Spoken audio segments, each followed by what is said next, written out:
மீண்டும் உங்களை சந்திப்பதில் மிக்க மகிழ்ச்சி. அடுத்ததான் நம்ம காண இருப்பது திருமந்திர தேனருவி சொற்பொழிவு. இதோ உங்களுக்காக.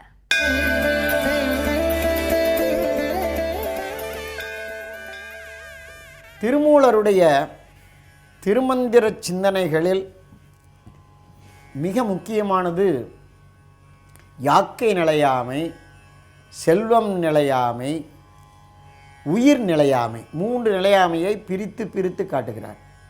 செல்வம் நிலையாமை, பணம் யாரிடமும் ஒரே இடத்துல குவிந்து கிடக்காது. அது செல்வோம் என்று சொல்லுமா, அதுக்கு பேர் தான் செல்வம்.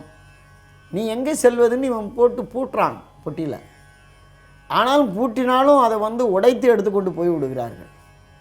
எது செல்வம் என்று தமிழிலே காலந்தோறும் கேட்டுக்கொண்டே இருக்கிறார்கள்.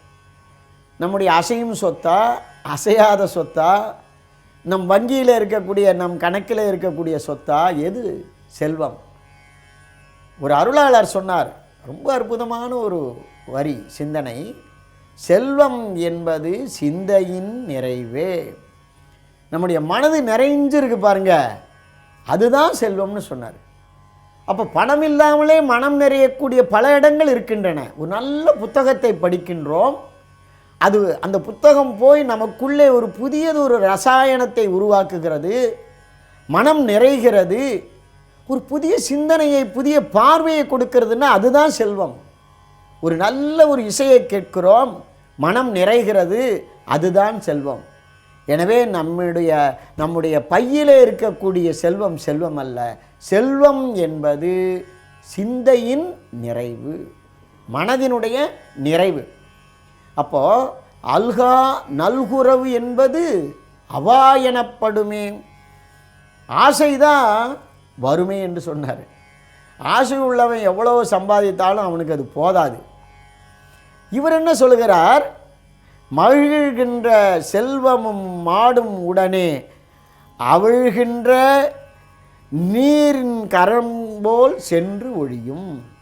அதாவது தண்ணீர் எப்படி தலைகீழ கவிழ்ந்தால் அந்த கரகத்தில் உள்ள தண்ணீரெல்லாம் உள்ளிருந்து வெளியே ஓடி விடுகின்றதோ, அதுபோல செல்வம் நம்மை விட்டு போய் விடுகின்றது. எப்படி கிழக்கில் உதித்த சூரியன் மேற்கில் மறைகின்றானோ, அப்படி நம்மிடம் இருந்த செல்வம் மாலை நேரத்தில் மற்றொருவரிடம் போய்விடுகின்றது. அந்த செல்வம் இருக்கின்ற பொழுதே நாம் அறச்செயல்களை செய்தல் வேண்டும். செல்வம் இருக்கின்ற பொழுதே அந்த சிந்தனை வர வேண்டும். சில பேருக்கு செல்வம் இருக்கின்ற பொழுது கண்ணே தெரியாது, செல்வம் இல்லாத போதுதான் நண்பர்களையே தெரியும். அதைத்தான் குறிப்பிடுகிறார், செல்வம் நிலையற்றது என்று சொன்னார். இதற்கு மேலே திருவள்ளுவர் ஒன்று சொன்னார். செப்புடு வித்தை காட்டுறான், எடுத்து மந்திரத்தில் மாங்காயை உருவாக்குறான், உடுக்கு அடிக்கிறான், மை போடுறான், கூட்டம் மோதுது, அலை மோதுது.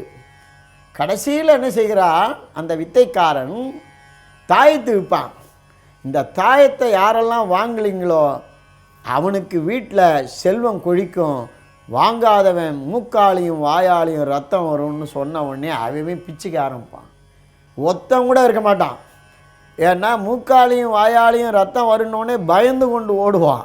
இதை பார்த்த வள்ளுவர் சொன்னார், கூத்தாட்டு அவை குழாத்தற்றே செல்வம்.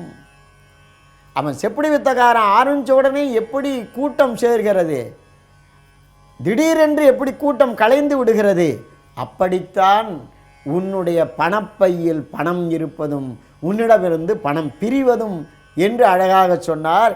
அதை இங்கு கொண்டு வந்து திருமூலர் சொல்லுகின்றார்.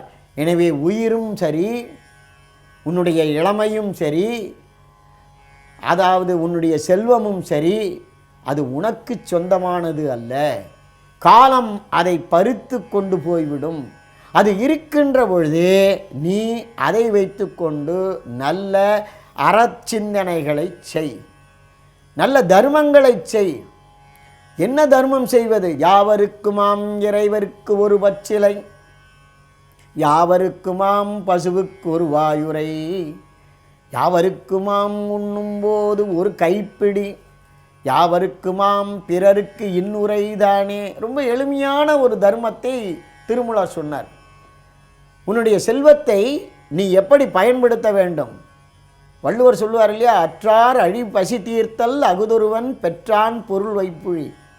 அவர் பாணியில் நான் சொல்லணும்னு வச்சுங்க, இதை நான் இப்போ ஓய்வு பெற்றிருக்கேன், என் பணத்தை எப்படியில் போடணும், எங்கே போகிறதுன்னா, அதோ கபாலி கோயில் வாசலில் 15 பேர் உட்காந்துருக்கானே, அவன் வயிற்றில் கொண்டே போடு அப்படின்னு. என்ன, அவன் வயிறு தான் பொருள் வைப்புழிங்கிறாரு. அந்த ஏழையினுடைய வயிற்றிலே ஒன்றை கொடுத்தால் அந்த புண்ணியம் வட்டியோடு உன் தலைமுறைக்கும் வரும். அதுபோல் இவர் சொல்லுகின்றார், யாவருக்குமாம் இறைவருக்கு ஒரு பச்சிலை, யாவருக்குமாம் பசுவுக்கு ஒரு வாயுரை. பசு எங்கே நின்றாலும் அது புனிதமான ஒரு விலங்கு. அதற்கு ஒரு அங்கே இருக்கக்கூடிய அருகம்புல்லை பறித்து இங்கே இருக்கக்கூடிய பசுவுக்கு கொடுத்தால் உன் கணக்கில் புண்ணியம் ஏறும். பசுவும் இவனோடது இல்லை, அங்கே இருக்கக்கூடிய புல்லும் இவனோடது இல்லை, ஆனால் இவன் கணக்கில் புண்ணியம் மட்டும் ஏறுது. சிந்தித்து பாருங்க, பசுவுக்கு உரியவன் எவனோ, அந்த புல்லை வளர்த்தவன் எவனோ, அந்த பசுவுக்கு இந்த புல்லை இவன் பறித்து கொடுப்பதாலே இவனுக்கு புண்ணியம் சேருகிறது. யாவருக்குமாம் பசுவுக்கு ஒரு வாய் உரை. ஒரு கவளம், அந்த பசு தின்பதற்கு ஒரு கவளம் மட்டும் அந்த புல்லை கொடுக்க வேண்டும் என்று அழகாக சொன்னார். அடுத்ததாக சொன்னார், யாவருக்குமாம் உண்ணும்போது ஒரு கைப்பிடி. நீ சாப்பிடுகின்ற பொழுது நீ அதிகமாக சாப்பிட்டாலும் சரி, குறைவாக சாப்பிட்டாலும் சரி, ஒரு கைப்பிடி அரிசி அந்த சோறை எடுத்து அடுத்த இலை முனையிலே வை. அதை உன்னுடைய இலையை போடுகின்ற பொழுது நாய்களுக்கு மட்டுமல்ல, சில மனிதர்களுக்கு கூட அது உணவாக பயன்படும். எனவே அந்த ஒரு கவளம் உணவுக்காக அந்த குப்பை தொட்டிக்கு பக்கத்திலே பசித்த வயிறுகள் காத்து கொண்டிருக்கும். அது ஒரு புண்ணியம், சாதாரண புண்ணியம் அல்ல, மிக உயர்ந்த புண்ணியம். இது மூன்றுமே உன்னால் முடியவில்லையா? ஒரு கைப்பிடி அன்னம் கொடுக்க முடியவில்லை, பசுவுக்கு ஒரு வாயுரை கொடுக்க முடியவில்லை, இறைவன் தலையிலே ஒரு பச்சிலை வைக்க முடியவில்லை என்றால், பிறரிடம் பேசுகின்ற பொழுது ஒரு நல்ல சொல்லை பேசு, இன்சொல்லை பேசு. அதுவே உயர்ந்த அறம். அதைவிட உயர்ந்த அறம் இல்லை என்று மிக அழகாக திருமூலர் நம்முடைய வாழ்வுக்கு வழிகாட்டி இருக்கின்றார்.